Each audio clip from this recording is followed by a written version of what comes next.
All righty, good morning, good evening, good afternoon, everybody. Thursday, making it through to the end of the year. Christmas is well on its way. Decorations are up around my area. The snow is out, and it is a white Christmas for us here. It looks like it's not going anywhere, which I quite like. Lots of people don't, but you know, I'm not from around here, so the novelty, like I said yesterday, is still here for me. Today, I want to be grateful for that enjoyment of the other things. We often have, the grass is greener on the other side. I'm from hot weathered conditions. So as soon as it starts snowing, I'm like a little kid. Whereas my partner from Germany, she's like, oh, the snow's here. She likes it. But then obviously the sludge and all the other stuff that comes with snow has its downsides. So I'm still like a little child at the moment. And I'm very grateful to have that naive innocence still left in me. I'm very grateful for everyone showing up today. We have a slightly smaller group. I'm extremely grateful for Deanna. She unfortunately told me yesterday that she cannot be with us today. She's got some family stuff she needs to tend to, so she'll be doing her thing for the next few weeks. So you'll have me, or if there's anyone that has the desire to share with the group, to open up, to put forward some information, then there is a spot open if people would like to sort of get out of their comfort zone, maybe fill the shoes of someone else, and just give it a go, see how it feels. If that's something that you desire, then I'm all for that. And feel free to message me and we can have a discussion with that. But we can just get some of the gratitude in the chats, in the chat box here. I've got one here. Grateful for you, Jake, this morning, grounding me in my trading. Also grateful for another day of adventure. That's awesome. I love adventures as well. So today I was going to have a few things to discuss, seeing as Deanna unfortunately can't be with us. But what I might do first, because we have a slightly smaller group, is just put out any questions so we can maybe do like a one-on-one. So I believe, Erin, you had a question, and so I will address that just after I read this last bit of gratitude. Grateful for my body's ability to heal and my amazing partner for all his support and assistance. Yeah, it's really nice when you got someone to look after you when you're feeling a bit down, and I feel feeling a bit broken. I've been feeling a bit like that last week in some aspects in one way or another, and it's really nice when you got that support. All right, let's have a look at this question. So, I can't stick to my trading plan. I'm still doing stupid things. Why? I ask myself, why? This is a very good question. And I have been the exact same point where I'm staring at my rules. I've read my rules. I stare at the screen. I enter a trade. I stare back at my rules. I say, fuck you, rules, and do what I want and lose. And then I'm like, why? Why do I do this every time? It's horribly annoying when you know what you have to do, you have the right path, but for some reason you can't do it. Right. And this comes down to what I believe. So I'm on this journey of digging deep and finding out why the hell I keep doing this as well. And I really think it comes down to, again, these subconscious beliefs and values that we have within us. There's some level of self-sabotage that could be coming through. So digging deeper and feeling, asking questions like, do you truly believe that you deserve success? Because sometimes when we're on the break of something new, when we're actually busting through the doors that have been holding us back and we're nearly there, we have this little voice inside. We have this subconscious paradigm. We have these gremlins, like I was referring to yesterday, that tell us, oh, there's a side to success I don't know if you're ready for. Maybe we shouldn't do the right thing now. And whether you're consciously thinking like this or not, sometimes you might be like, oh, I'm nearly there. Fuck it, I'm going to do it. I'm going to do this anyway and break your rules. And I'm actually very much in this position now. I've been doing another trading challenge, and I was very, very close to passing on Tuesday. And then I had an opportunity which I let slip. And for that, I was negative to myself. And then I decided to, I'm only wording it this way now that I think about it, but in some sense, punish myself by going, oh, I should have had that. I'm going to do these things now that are against my normal trading rules, against my normal trading plan, to try and make up for that. And in turn, just made it harder for myself and made it worse and made it worse. And it just snowballs from there. So I think in answer to your question, Aaron, why can't you stick to your trading rules? I think it's again about digging a little bit deeper and figure out exactly what these subconscious beliefs and values that are really holding on to you. We did a bit I believe we did your why and we dug deeper and we found your why, but I think we were uncovering a bunch of other stuff as we went down that path. And I think it's really important to find out what this, and I don't know exactly what it is for you, so I'm going to use the word trauma, but it might not be, this trauma is that stuck with us, this upbringing or this identity that we have that allows us, that doesn't allow us, sorry, to succeed. So just like the story that we had from Morris, I'm not sure if you were here for that, but this little girl in the story, she loved singing, she loved playing with her toys, and then her dad came back and yelled at her in a snap. And in that instant, her identity shifted because of the trauma that happened to her.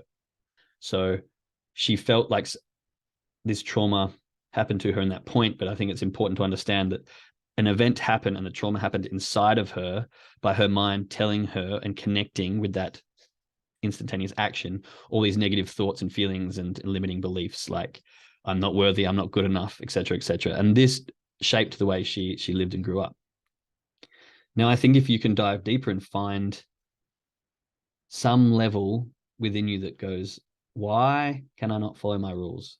Is it because I don't deserve success or feel like I don't? Is it because I'm impatient and greedy? And this is where some of mine comes from. This is why I bring it up, because I feel like for some reason, a challenge should be done in about a month, but I feel that I need to do it in 2 weeks because I'm better than everyone else that does a challenge, or some stupid thought process that runs through my head. And rather than just being patient and taking it step by step and doing the process as it is, I feel like, oh, I'm close. I got to just do it faster and better and more than everyone else. And what happens? You come crashing down. And so, again, like I wouldn't beat yourself up when you say you can't follow your rules, because I think it's quite a natural process for us as humans to struggle with that. It's very robotic to go, these are my rules, I'm going to follow them meticulously, regardless of the emotion that comes into me. And so following your trading rules is good. But what happens is the emotion sets in and there's things that manipulate you while on the charts in that exact moment. And the emotion is stronger than the logic. I say this a lot. The emotional brain, the chimp, from the chimp paradox, is, and I actually think he refers to this in the book, is 5 times stronger than the logical brain. You cannot beat it with strength. You have to outsmart it and learn to work with it. Now, I've got the book here. I'll see if I can quickly. Okay, I don't think I can find the exact section where he's talking about it. But basically, the concept is that the chimp is the emotional brain. The human is the logical brain. The chimp is 5 times stronger than the human. You cannot control it with strength. You have to learn to outsmart it, allow it to do what it does, and manage it. Just like, if you were trying to control a monkey, you're not going to fight it, are you? You're going to outsmart it, you're going to learn to live with it, and you're going to learn how to manipulate it in a way that doesn't affect you. Because we all have that emotional side to us. And no matter how much you want to get rid of it sometimes, it's part of who you are. So there's no point in trying to fight that. But what you can do is learn to live with it and learn how to stop it from affecting you. And I think that's what a lot of people do. Like, I'm a Gemini, I'm very emotional. And before, I had no control of my emotions. When they came in swinging and they were hot, and I just changed into a different person. But as I grow and as I develop in my mindset, it's not about getting rid of who I am, but it's about learning these things that I do and adapting my behaviors when I feel them come up, or when I feel this emotion, or when I feel this thing inside me. I'm like, okay, last time this happened, this is what happened. I need to stop that here. I need to maneuver, whether it's as simple as you start to revenge trade and you realize you revenge trade. And so you just need to close your laptop, go for a walk, and get out of the house before you even look at the charts again. Maybe if you notice that you take a trade within 2 minutes of another trade closing, you need to close your laptop. So making rules that are based on your emotional reaction rather than based just on trading. Because at the end of the day, we all have the ability and the strategy to make it as a trader, but we don't all have the emotional intelligence and the capacity to control ourselves. That's why we haven't made it. So I'm just going to read the chat. Does that make sense so far? So I went off on a bit of a tangent there because it's very relatable to me. Stu says I need an electric probe to zap me. I'm not sure I would still stick to them. Yeah, sometimes if you're depending on your person, an electric probe kind of is a bit like a challenge. Like, oh, well, that's not going to stop me. I can keep doing it. So it's definitely digging within and finding it from within rather than any kind of like, so it's punishment or restrictions, I guess.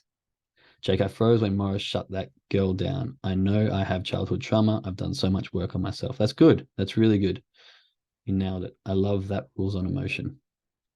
Yes, yeah. So it's important. Like this is what I'm always like. I love trading, and I see so many people try and so many people fail because so many people focus on these are the trade setups. This is how you trade. This is how you manage to trade. But what people don't understand, and everyone says, trading psychology is important, and it is. It's super important, but it's not about a particular concept like, oh, you need to have this psychological aspect. It's about finding the mindset and the ability to learn yourself because the charts run on emotion. They are designed to manipulate your emotion so that you can't think rationally, so that you lose money. That's exactly like what candles do. You see them spike up. We spoke about this just the other day. They shoot up. You get like, oh, and then you smack the button or you do something silly or you move your stop loss or you panic, which is exactly what I did on Tuesday. I saw this movement and I panicked to let go of my stop loss. It took me out and then dropped like 90 points and I was devastated with myself. Why? Because I went against my rules and because I let emotion take over. That's why I was upset, not because I missed out on the trade. So what we need to do, the number one thing, and this is the whole reason I run these courses and this is my whole direction and purpose, is to get people to understand that linkage between themselves and trading. Actually learning to trade, it's kind of easy in the sense that you press a button. You understand the candle patterns. Yeah, it takes some time. I'm not saying it's easy, but the general process of learning candle patterns and learning some structure, it's kind of like reading a book in a sense that, read it enough times and you'll learn it. But learning yourself is damn near impossible, especially over a short period of time. And we don't have the patience to learn ourselves to a deep enough level so that we can actually become successful at this. And I think if people start focusing on them and how they respond and how they react and learning more about themselves, they'll become successful at trading. Like the universe is only going to allow you to be as successful as you're deserving of being in this given time, or God, or whatever belief you have. It doesn't matter. It's very rare that people get put into a millionaire's lifestyle at the drop of a hat because they're not ready for that. You see people who win lotto, they lose it within months, years, and they're back down to square one. It takes constant lessons. It takes growth. It takes development. It takes being beaten by life to get to the person that can handle being a millionaire, that can handle having these stresses. Like, I can guarantee that if you woke up tomorrow and you had a $4 million account and you tried to trade, your emotions would go haywire. You see that drawdown, you'd be freaking out. Like, I can almost guarantee that the drawdown that Teresa has in one trade is more than I've made in the last 2 years. Right? It's insane. We have to go through that process in order for us to be ready for what's to come.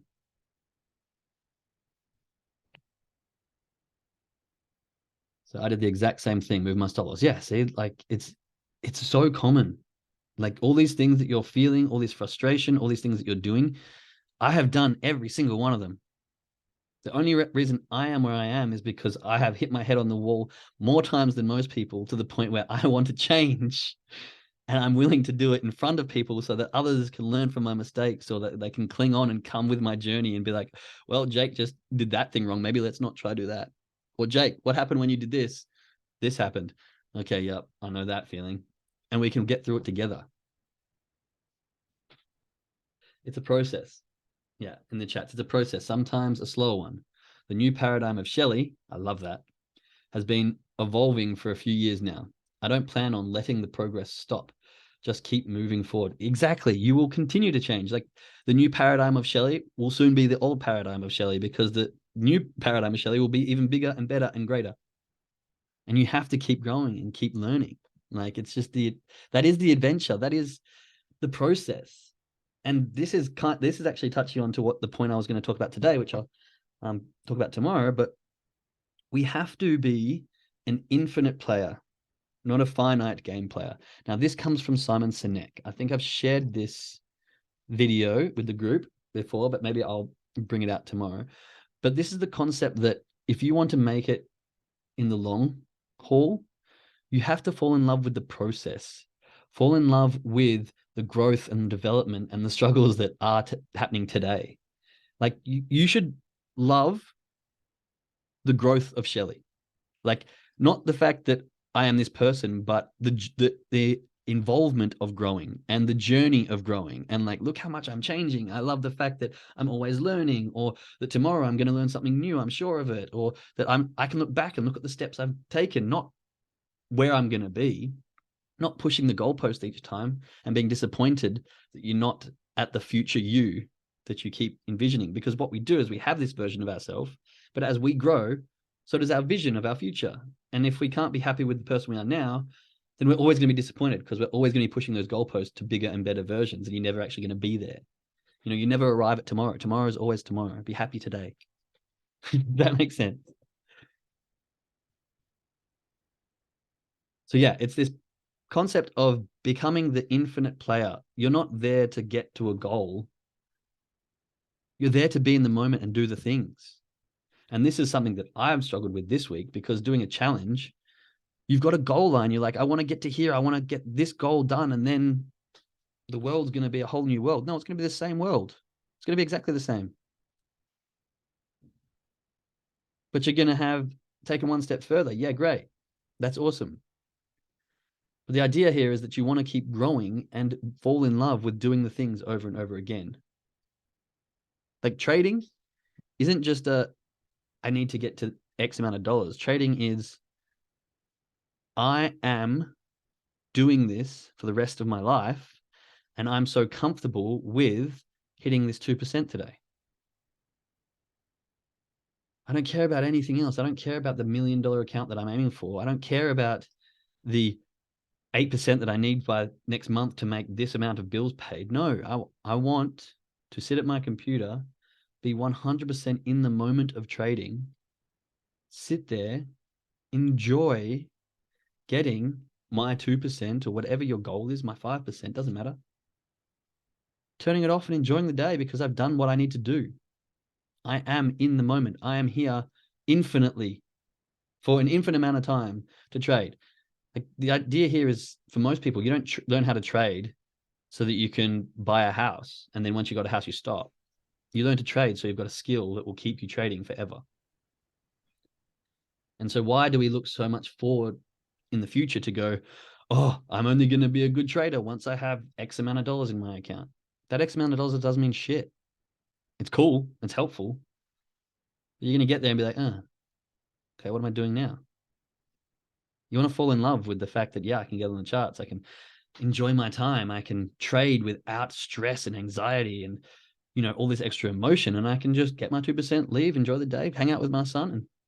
And, you know, that's at the moment for me right now, trading is my entire day, which is going against my why, because my why is learning this so I can spend very little time working and lots of time with my boy.